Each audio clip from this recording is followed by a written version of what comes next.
Kultura at tradisyon ng San Carlos City sa Negros Occidental, tampok sa Pinta Flores Festival 2023. Kapuso stars Bubay, E.A. Guzman at Shaira Diaz naghatid saya sa mga Negrense at bisita. Tunghayan sa report ni Aileen Pedreso ng GMA Regional TV 1 Western Visayas.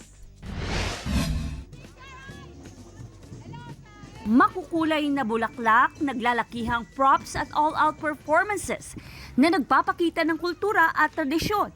Ito ang paraan ng mga taga San Carlos City sa Negros Occidental upang ipakita kung paano nagsimula hanggang sa umunlad ang kanilang lungsod. Sa street dance and arena competition, 5 grupo ang nagtagisa ng galing at husay sa pagsasayaw base sa tema at estilo ng interpretasyon. Siyempre, hindi nagpahuli sa selebrasyon ng Kapuso stars na sina Bubay, Shaira Diaz at E.A. Guzman. Pero bago dumiretso sa San Carlos City, nag-stop over muna sila sa City of Smiles sa Bacolod City para tikman ang masarap na chicken inasal. Food trip pa rin sila hanggang pagdating sa San Carlos City. Dito nila natikman for the first time ang sikat na habitsuelas o ang saucy pork and beans na ipinagmamalaki ng lungsod.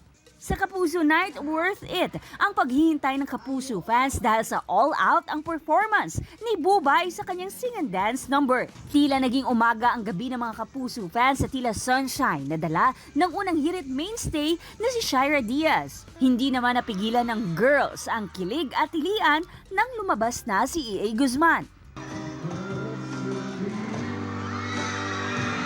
Kaya lubos ang pasasalamat ng mga Kapuso stars sa mainit na suporta na kanilang natanggap. Sobrang overwhelming at nakakataba ng puso talaga yung pagtanggap ng ating mga kapuso dito sa San Carlos City, Negros Occidental. Maraming salamat sa lahat ng mga nagpunta.